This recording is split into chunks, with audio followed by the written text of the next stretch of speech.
Morning, because we are going to welcome our lovely Reverend Sophie. Good morning, Reverend Sophie. Lovely to have you joining us this morning. It's been a while. Morning, Gina. It has been a while. It has been a while, and it's been it's just wow. It's gone so quickly as well. It's been a difficult month, but it's been it's gone very quickly, and I've missed you guys. We've missed you, and we had you back on alive and kicking on Sunday as well. How was it? It was really good. Really good. Yeah, getting used to all the remembering where all the buttons were though. But you did it, which was the main thing. I reckon if someone put a spaceship in front of me, I think I'd be able to fly it just purely by all the buttons that go on in the studio. Like, I reckon it's more complicated in the studio than it is in a spaceship. Why do you think Gina sits on that side of the desk? Gina, that's not very nice, is it? I'm used to it now. I'm quite happy for him to drive this studio. It's no worries at all. So as you mentioned there, Sophie, you've had a challenging couple of weeks, but what have you learned about yourself in the last couple of weeks? Do you know, that's kind of what my Grati-Tuesday is about today, which I guess you probably guessed it would be. So for those who don't know, those at home, my husband was taken poorly. I won't go into the details, but he was taken poorly and was rushed to Withybush and then to the Heath in Cardiff. And it was one of the scariest experiences because you don't expect to be in a situation where you think you're going to lose your partner in life at the age of 45. That's just not what you expect. But in amongst all the scariness and the upset and the sadness, I just felt completely and utterly upheld by the people that are around me and the people that love me, including the Pure West Radio team, who were awesome, by my clerical colleagues and friends, and people that I knew that from St David's Diocese who were in Cardiff. So the minute it happened, there was like this network of people, which is what I love about the church. There's a network of people just kind of going out of their way to make sure that I was looked after and supported. So Reverend Heather Cale, who's the LMA Dean in Daugleddau, she was on the phone to Reverend Alan in Evans in Cardiff, who's a tutor at St Padans, which is the training institute for vicars in the Church in Wales. And they, bless them, they found me a room in St Padans, and then I was surrounded by people who I either knew or got to know very quickly because, of course, we have something in common, and that is Jesus, which is, and so I said to Andy and to all my friends back here, it would have been really, really horrible to have been leaving Andy in the state that he was in the hospital, going back to a hotel room in Cardiff on my own.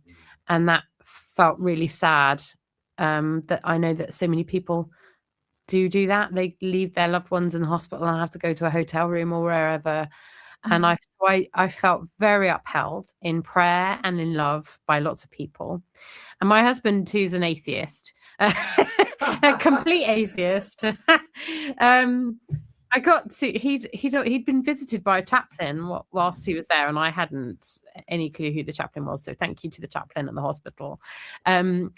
But he'd read a psalm to Andy and had left Andy with a holding cross. And I arrived there one day to find him fast asleep with this holding cross in his hand. I was like, oh, God is so good, isn't he? He's so good. and there must be something in the back of Andy's mind that kind of says there's something safe here. There's something that I can feel safe with. So, it's been a really interesting, a really difficult, but also a very blessed time. Yeah. Probably you, Sophie, he was holding on to. Maybe, yeah, possibly. I hadn't thought of that, but that's interesting, isn't it?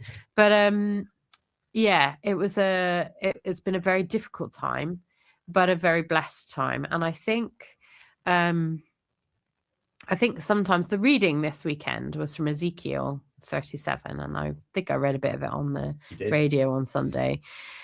And I think we do go through these times of darkness, these times of despair, where life seems a little bit beyond hope, seems like something that we can only dream of, and actually, there is something to be said for that relationship with Jesus, as far as I'm concerned, and being able to hold on to that.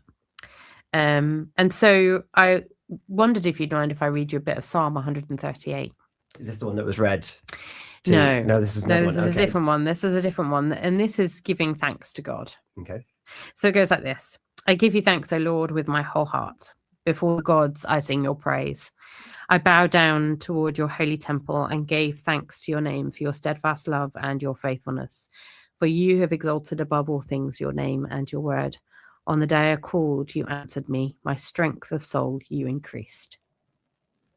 Thank you very much. It's very much longer psalm. I don't read all of it. It's a beautiful psalm. We definitely get the gist from that little passage there. Helen, we love you, Reverend Sophie. Oh, I love you too, Helen. Well. Gina. It's just that I'm just feeling that hug around me, and I know that that's what you felt from your friends, from everybody in the church, and being part of the church really does do that, doesn't it? You can go wherever you are around the world, and there will always be a friend not far away. Absolutely. Yeah. There'll always be someone who will hold your hand. And don't get me wrong, the church is not perfect. We know that. But then what organization is? None of us is perfect. But it's a beautiful organization and a beautiful group of people who just love Jesus and love each other. Yeah.